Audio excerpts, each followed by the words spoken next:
नमस्कार, मैं माही गौतम और आप देख रहे हैं खबर समय जगत, जहां हर खबर पर होती है पैनी नजर। मध्य प्रदेश में अपेक्स बैंक भर्ती प्रक्रिया को लेकर विवाद गरमाया हुआ है। हालांकि मंत्री विश्वास सारंग ने अभी आरोपों को खारिज कर इसे तथ्यहीन बताया। मंत्री विश्वास सारंग ने अपेक्स बैंक मामले में कहा कि यह फैक्टलेस जानकारी है। संजय भटनागर मेरे ओएसडी नहीं है। प्रथम गुप्ता एमडी मनोज गुप्ता का बेटा नहीं है। Apex bank OSD Arun Mishra के भतीजे संकल्प मिश्रा नहीं है। मोना कोरी रिटायर्ड ज्वाइंट रजिस्ट्रार एसएन कोरी की बेटी नहीं है। उनकी बेटी 40 वर्ष से ऊपर की है। अपेक्स बैंक की भर्ती प्रक्रिया में लिखित परीक्षा आईबीपीएस के माध्यम से कराई गई है। अपेक्स बैंक भर्ती में गड़बड़ी पर अब कांग्रेस की प्रतिक्रिया सामने आई है। इस मामले में नेता प्रतिपक्ष उमंग सिंगार ने सोशल मीडिया एक्स पर पोस्ट शेयर किया है। उमंग सिंगार ने कहा कि बिना अंकों के सीधे इंटरव्यू से मेरिट लिस्ट जारी करना भाजपा के भ्रष्टाचार की नई मिसाल है।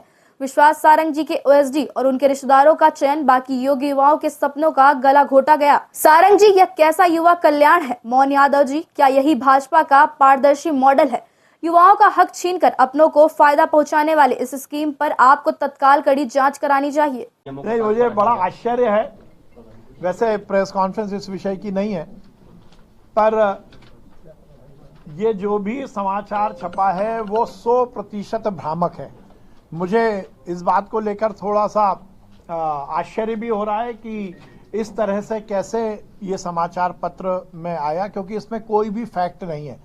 उसमें ये लिखा है कि संजय भटनागर मेरे ओएसडी हैं। संजय भटनागर मेरे ओएसडी नहीं है। मुझे आश्चर्य है कि कैसे, क्योंकि ये तो डॉक्यूमेंट्री प्रूफ है। मेरे ओएसडी है ही नहीं संजय भटनागर। उसमें एक फैक्ट लिखा है कि अपेक्स बैंक के एमडी मनोज गुप्ता के भतीजे प्रथम गुप्ता का सिलेक्शन हुआ है। मनोज गुप्ता के कोई भतीजे प्रथम गुप्ता नहीं है। इवन मनोज गुप्ता जो एपेक्स बैंक के एमडी, उनके किसी रिश्तेदार ने इस परीक्षा में भाग ही नहीं लिया। तीसरी बात, उसमें लिखा हुआ है कि एपेक्स बैंक के ओएसडी अरुण मिश्रा के भतीजे संकल्प मिश्रा ने परीक्षा में भाग लिया। संकल्प मिश्रा अरुण मिश्रा के भतीजे नहीं है। उनके किसी रिश्तेदार ने इस परीक्षा में भाग नहीं लिया। रिटायर्ड ज्वाइंट रजिस्ट्रार एसएन कोरी की बेटी मोना का सिलेक्शन हुआ है। मोना नाम की बेटी एसएन कोरी जी की है ही नहीं। उनकी केवल एक बेटी है जो सुनीता कोरी उसका नाम है, और वो विधवा महिला है। वो 42 साल की, वो वैसे ही एज बार है। उसने एग्जाम में पार्टिसिपेट ही नहीं किया, भाग ही नहीं लिया। मुझे बड़ा आश्चर्य है कि ये क्यों समाचार छपा है। कोऑपरेटिव मामलों के अधिवक्ता ने जो लिखा है कि ये इसमें जिस प्रकार से नियमों का पालन नहीं किया गया, ये भी गलत है, क्योंकि अपेक्स बैंक के सेवा नियमों के अनुसार एक पद के विरुद्ध 10 गुना अभ्यर्थियों के आवेदन करने पर परीक्षा की प्रक्रिया अग्रसर होती है। यदि 10 गुना परीक्षार्थी द्वारा आवेदन नहीं किया जाता तो पदों की संख्या उसी अनुपात में कम कर दी जाती है। ये नियम में है, उनके सेवा नियमों में कहीं नियम के विरुद्ध काम नहीं किया गया। बैंक में एडिशनल सीईओ का पद नहीं है। सेवा नियमों में एडिशनल सीईओ का पद है, जिसमें लिखा है कि एडिशनल सीईओ का पद ही नहीं है, और उसमें कैसे विज्ञापन कर दिया गया।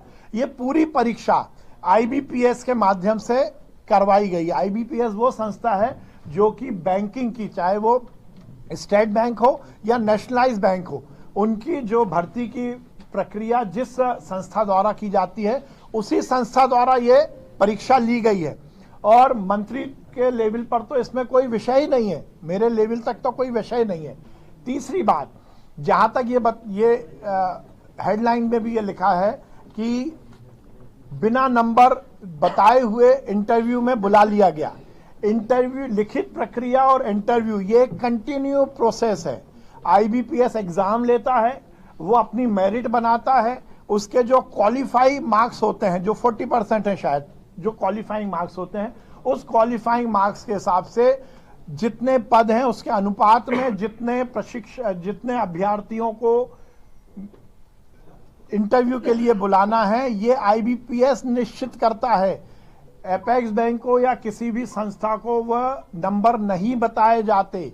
जब इंटरव्यू हो जाता है, इंटरव्यू के नंबर और लिखित परीक्षा के नंबर मिलाकर मेरिट बनती है। लिखित परीक्षा की मेरिट नहीं बनती। ये भी गलत भ्रामक न्यूज दी गई है। जो इंस्टीट्यूट, जो मैंने बोला IBPS, institute of banking personal selection, यही समस्त आरबीआई व्यवसायिक बैंक, आरबीआई, नाबार्ड, आरआरबी आदि के कर्मचारियों की भर्ती भी यही संस्था करती है। नाबार्ड की भी करती है, आरबीआई के जो प्रशिक्षार्थी होते हैं उनकी भी यही परीक्षा करती है।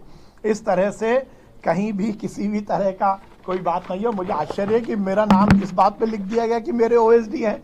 ओएसडी तो पता कर लेते, ओएसडी तो लिखित में उसका आदेश होता है। संजय भटनागर मेरे ओएसडी नहीं है। एपेक्स बैंक के एमडी के भतीजे ने परीक्षा में भाग ही नहीं लिया। प्रथम गुप्ता उनके भतीजे नहीं हैं। एसएन कोरी की बेटी मोना कोरी नहीं है। उनकी बेटी 42 साल की है, वो एग्जाम में भाग ही नहीं ले सकती। अरुण मिश्रा के भतीजे ने किसी तरह का एग्जाम नहीं दिया है। कहां से ये न्यूज आई है, मुझे आश्चर्य है। चलिए, तो ये थी भोपाल से आदित्य सराठे की रिपोर्ट। ऐसी और रोचक खबरों के लिए जुड़े रहिए स्वामी विवेकानंद के आदर्शों पर चलने वाले एकमात्र चैनल खबर समय जगत के साथ, और चैनल को सब्सक्राइब करना बिल्कुल ना भूलें। धन्यवाद।